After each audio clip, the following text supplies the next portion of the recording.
Without expressing definite optimism, Allied leaders say the final curtain is about to fall on the European war.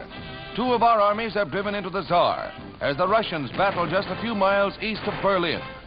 The crossing of the Rhine has spelled the doom of Nazi hopes of victory.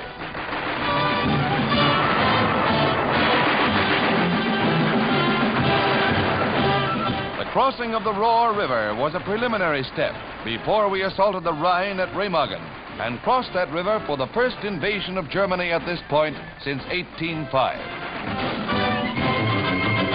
The Germans put their faith in the Siegfried Line, but as we took key fortresses and smashed through, it was the beginning of the end.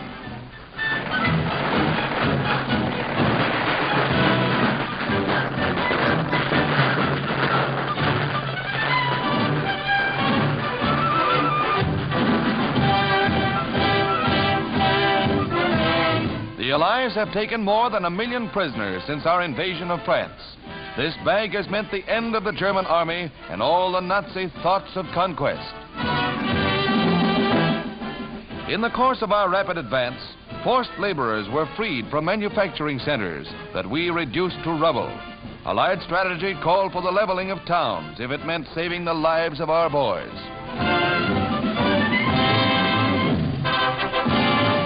Supreme Commander Eisenhower joins General Simpson, commander of the 9th Army, on a tour of inspection of what was once part of the Siegfried Line at Julich.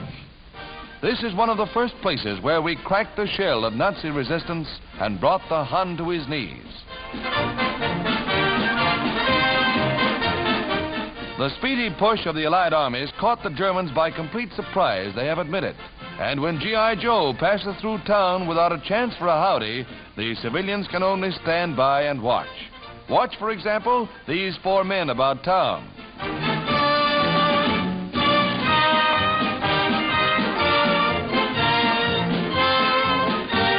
As a security measure, many civilians are rounded up for questioning, but they are few compared with the number of soldier prisoners.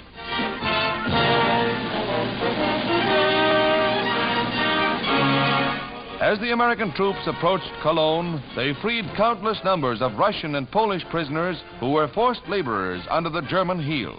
When they have received medical attention and decent food, they're all smiles.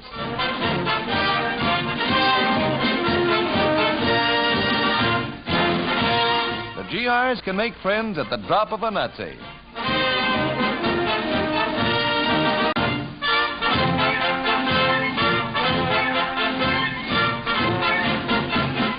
These freed people have the greatest of thrills in preparing their own meals. This concentration camp was surrounded by 3 lines of barbed wire, 1 electrified, mute testimony to the horrors that happened here. Imagine your son, your daughter, your husband, or your wife here. Victory is in our grasp. We have the opportunity to stamp out evil like this. It's up to us to supply that final punch that will mean peace in this war-weary world.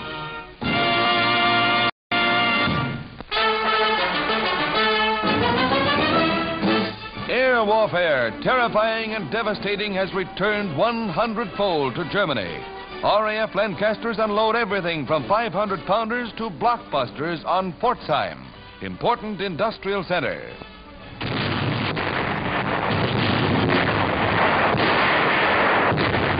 A city is literally being wiped out before your eyes. Explosions and fires are sucking the oxygen from the air. Nothing can live in this inferno. City by city, the Nazi Reich is dying.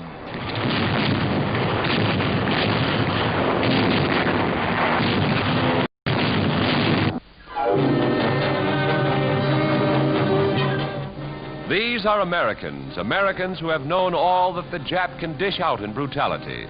Their Navy men recently liberated from 3 years in billy-bid prison.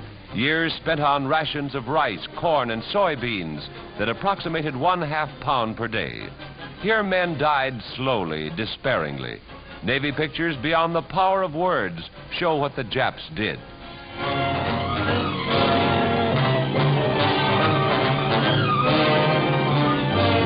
Yes, many died in this grim fight against systematic starvation. All America can mourn with this nurse who surveys the reminders. But there were survivors of this ordeal. San Francisco, with a crowd of 100,000, turns out to welcome back some of these heroes of Bataan and Corregidor. These Americans are back home among the folks for whom they faced Jap barbarism courageously. Corporal Jolly receives the medallion commemorating all Bataan heroes, but it's a safe bet that the crowd of friendly faces and a mother's kiss can help him forget.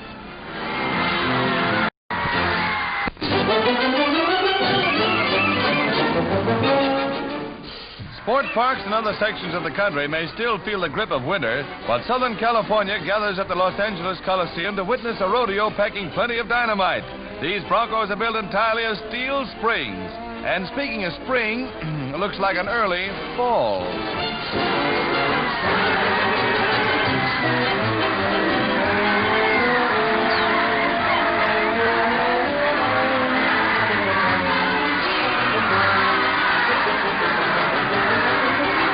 Then the boys add a few special thrills, such as this fire eater.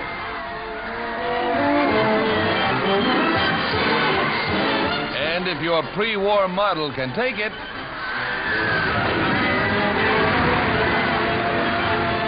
what do you suppose that trick driver could do with a flying fortress and a couple of Jeeps?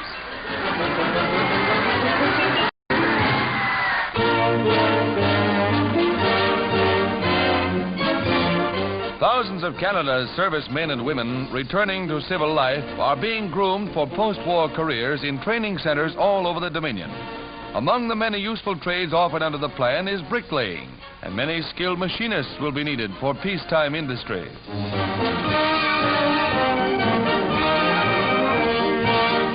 At the Toronto Rehabilitation Training Center, several thousand vets resume studies interrupted by a global war. The school will soon be ready to supply any type of training a returned vet may demand. They'll evidently teach them to grow hair on a billiard ball, but practice makes perfect, and with a manpower shortage, you have to substitute. Just once over lightly, old boy. There she blows.